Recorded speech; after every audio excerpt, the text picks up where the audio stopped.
Hello everyone, Pragati इस side. Hope you guys are fine. So let's talks about another week of market. तो जैसे कि मैंने आपको फ्राइडे को गाइड किया था कि मार्केट में दो सबसे बेसिक और रेजिस्टेंस पॉइंट बन रहे हैं। मार्केट ने दोनों को रिस्पेक्ट करते हुए मार्केट में हमको एक फ्राइडे वाले दिन एक अच्छा बुलन देखने को मिला।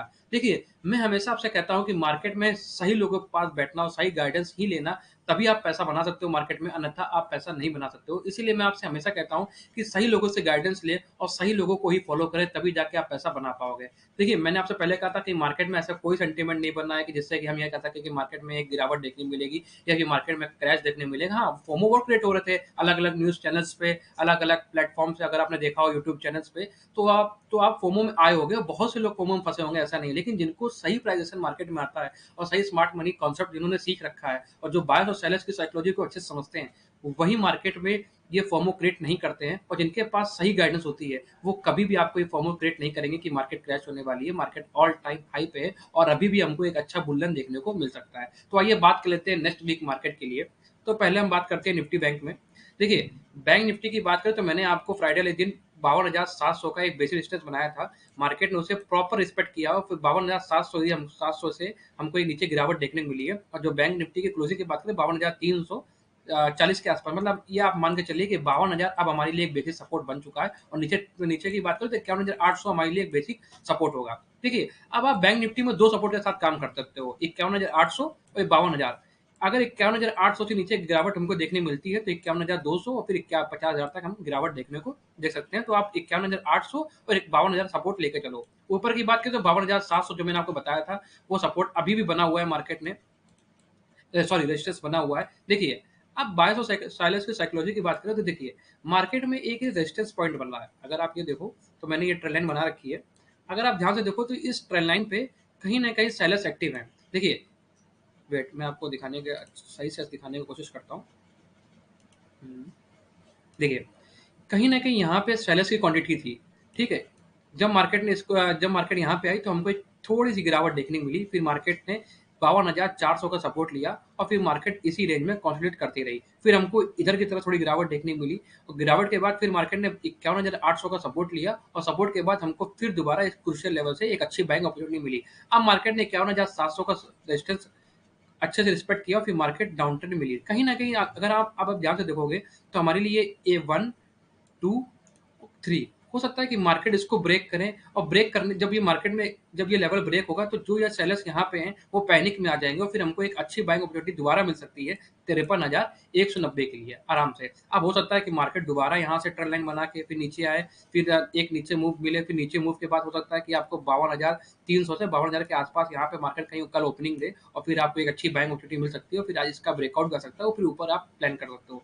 या फिर हो सकता है कि इमीडिएट आपको ब्रेकआउट ना मिले, हो सकता है 2-3 दिन मार्केट आपको एक ही रेंज में कंसोलिडेट करते हुए मिले। तो मैं आपसे यही कहूँगा कि अभी छोटी क्वांटिटी ट्रेड करें, जब आपको परफेक्ट सेटअप बने मार्केट में, तभी आप बाइंग के लिए तैयारी करिएगा। तो देखिए, जो अभी तक मैंने आपको बताया, इसको इरेज़ कर लेते हैं। तो देखिए, कहीं न कहीं हमको ये कन्फर्म हो गया कि सेलर्स की जो क्वांटिटी है, वो अब 52,700 के आस-पास पड़ी है। तो जिस वजह से मार्केट में हमको 52,700 से ही एक सेलिंग देखने को मिल रही है। अब देखिए, जैसा मैंने आपको बताया कि मार्केट में 52,300 से लेके 52,000 के आस-पास अगर आपको अपॉर्च्युनिटी मिलती है, तो आप बाइंग के लिए प्लान कर सकते हो, ऊपर के लिए। तो अगला टारगेट जो हमारा रहेगा, वो ऑल हाई पे रहेगा, ठीक है? तो देखिए, जब ब्रेकआउट आएगा तो एक अगर आपको पता हो कि फेक ब्रेकआउट और रियल ब्रेकआउट कैसे पहचान सकते हैं, तो आपको पता होगा कि यहाँ पे किस कैंडलस्टिक पे और किस पैटर्न पे हमको बाइंग करनी है। अगर यहाँ पे एक अच्छी हेवी कैंडल या फिर बेबी कैंडल बनती है, तो आप ऊपर के लिए प्लान कर सकते हो। तो तब तक के लिए मार्केट में वेट करें और एक परफेक्ट सेटअप पे ही मार्केट में ट्रेड करें। अब बात कर लेते हैं निफ्टी 50 में। सो गाइस, निफ्टी में जो हमारा सेटअप बना था, आप देख सकते हो मेरे फ्राइडे वाली वीडियो पे, आप जाके मेरे यूट्यूब चैनल पे जाके चेकआउट कर सकते हो। जैसा कि मैंने आपको बताया था कि निफ्टी में हमारा एक पैटर्न बनना था, double top, sorry double top कह रहा हूँ, एक्सीडेंट पैटर्न, सॉरी। निफ्टी में हमारा पैटर्न बन रहा था, डिसेंडिंग में हमारा पैटर्न बन रहा था, डिसेंडेड ट्रायंगल का। फिर मार्केट में यहाँ पे ब्रेकआउट आया। आप इसको डब्ल्यू पैटर्न में कह सकते हो। ये देखिए, अगर हम बात करें, देखिए पहले ये डब्ल्यू पैटर्न बना और फिर इस डब्ल्यू पैटर्न का हम लोग का ब्रेकआउट यहाँ पे था, क्योंकि उन्होंने ऊपर की तरफ रेजिस्टेंस के लिए ट्रेंड लाइन बना रखी थी। इस ट्रेंड लाइन के बाद हमको एक ब्रेकआउट मिला और मार्केट ने एक अच्छी कैंडल ब्रेकआउट दिया। फिर मार्केट में हमको दोबारा एक पुल बैक मिला। फिर हमने इस पुल बैक पे एंट्री ली और फिर मार्केट हमको एक ऑल हाई देखने को मिला मार्केट में। तो देखिए, मैं आपसे हमेशा ये कहता हूँ कि सही प्राइजेशन फ़ॉलो करिए मार्केट में, आपका हमेशा पैसा बनेगा। बहुत से लोग अब जो सेलर्स होंगे, वो लोग सोच रहे होंगे यहाँ से दोबारा सेलिंग आएगी, यहाँ दोबारा सेलिंग आएगी, फिर इस कैंडल में बहुत लोगों ने सेल किया, देखो उनके सारे स्टॉप लॉस हिट ही होंगे और मार्केट में वो पैसा नहीं बना पाए होंगे। इसलिए मैं आपसे कहता हूँ कि हमेशा एक सही प्राइजेशन फ़ॉलो करिए और मैं पहले से कह रहा था कि मार्केट बुलिश है, मार्केट में कोई सेंटीमेंट गिरावट की तरफ नहीं बढ़ रहा है या फिर मार्केट में हमें कोई भी क्रैश मूवमेंट या कुछ भी देखने को नहीं मिल सकता है। मैं हमेशा आपसे कह रहा था और देखिए वैसा ही हुआ, मार्केट ने उस चीज़ को रिस्पेक्ट किया और मार्केट में हमको एक अच्छा बुलियन देखने को मिला। अब बात करें निफ्टी में, तो निफ्टी ऑल हाई हमको देखने को मिली है। 24,500 का हमको एक बेसिक रेजिस्टेंस मिला है जो कि बहुत ऊपर है। देखिए, अब हम बात कर लें नीचे की तरफ, देखिए मार्केट ने पहले एक नीचे की तरफ डाउन ट्रेंड दिया हमको, ये देखिए, पहले डाउन ट्रेंड मिला, फिर ऊपर मार्केट ने इस रेजिस्टेंस पॉइंट को चेकआउट किया सेकंड टाइम, फिर हमको नीचे मिला और फिर नीचे मिलने के बाद फिर मार्केट ने तीसरी बार इसको रिस्पेक्ट करके ऊपर दिया और फिर हमको एक अच्छी क्लोजिंग मिली ऊपर की तरफ। देखिए, तो देखिए ये जो हमको बाइंग मिली है, क्यों मिली है मैं आपको बताता हूँ।